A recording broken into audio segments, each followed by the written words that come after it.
sobatku, di video kali ini akan menceritakan tentang asal-muasal Dajjal.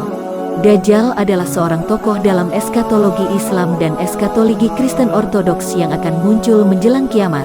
Dajjal dikatakan kafir dan jahat, pembawa fitnah, ujian terbesar dan tidak ada ujian yang terbesar selain itu.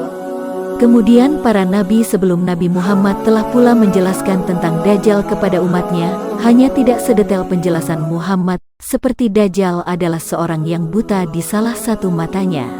Dajjal datang ke kerajaan iblis, ia pun mendekatkan diri kepada Dajjal, mereka berjabat tangan. Iblis berkata, "Wahai manusia, tanda kiamat, aku telah menantimu sejak jutaan tahun. Sudah membuat persiapan untukmu sejak kemunculan Nabi dari Arab ini untuk kita hancurkan umatnya yang menghadang dan merintangi kami. Permusuhan antara kita dan mereka takkan hilang. Entah mereka yang menang atau kita yang menang. Kalau kita menang, kita telah mengalahkan Allah. Kalau kita mengalahkan Allah, kita menjadi Tuhan bersamanya, yang tidak ada sekutu bagi kita. Itulah saatnya kita mencipta sebagaimana Dia mencipta. Jika tidak, katakanlah padaku dari mana Allah mendatangkan makhluk-makhluk ini dan menciptakannya dari Kaf dan Nun? Pasti Dia belajar dari Tuhan sebelumnya dan dapat memahami rahasia-rahasianya, kemudian mengkhianatinya dan menciptakan ini dengan apa yang diketahuinya dari rahasia-rahasia itu. Allah telah mengampunkan nabi mereka atas dosa-dosanya yang terdahulu dan yang akan datang, memberi mereka malam Lailatul Qadar yang lebih baik daripada 1000 bulan, memberi mereka tempat wukuf di Arafah.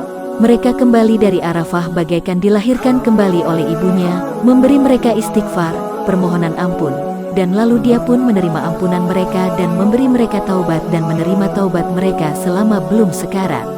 Dajjal membuka mulut dan membelalakan mata. Untuk pertama kalinya ia mendengar perkataan memuaskan dari Tuhan, iblis, yang menciptakan seluruh alamnya. Ia bertanya kepadanya tentang Adam dan Hawa, serta masalah godaan pada keduanya yang mengeluarkan mereka dari surga sebagaimana diberitakan dalam kitab-kitab suci. Iblis menceritakan kepada Dajjal tentang dikeluarkannya Nabi Adam AS dan istrinya Hawa dengan memutarbalikkan fakta yang sebenarnya dengan memfitnah Nabi Adam AS, Hawa, para nabi dan para sahabat Rasulullah SAW. Ia mulai mendengarkan saudara tuanya dengan penuh perhatian, seakan-akan terpengaruh oleh sihir yang dimainkan penyihir profesional. Perkataan iblis laknatullah indah, idenya menarik, pandangannya menyentuh dan isyaratnya simpatik, seolah-olah ia adalah orang tuanya yang telah lama mencarinya. Akhirnya mereka menyepakati perjanjian tertulis. Perjanjian itu menyebutkan bahwa keduanya adalah satu makhluk, yang satu terlihat dan yang lainnya tidak terlihat. Tujuan persahabatan itu adalah menghancurkan Islam dan kaum muslimin, menegaskan dan menampakkan kesalahan yang maha besar Allah yang telah tua renta dan menjelaskan bahwa orang-orang Yahudi adalah umat terbaik yang diutus kepada manusia, bukan kaum muslimin yang bersifat Dajjal, kata Iblis dan Dajjal.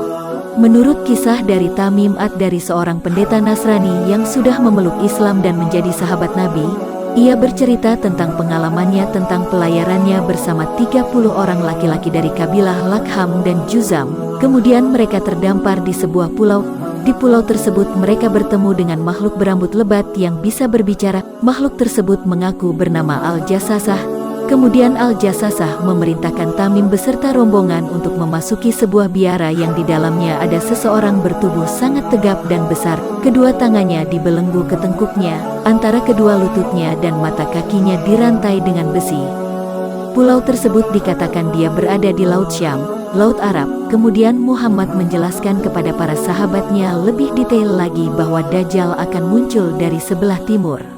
Keluarnya Dajjal merupakan tanda kiamat besar akan segera tiba, yang dimulai pada saat kaum muslimin sedang memiliki kekuatan besar dan keluarnya dia adalah untuk mengalahkan kekuatan tersebut.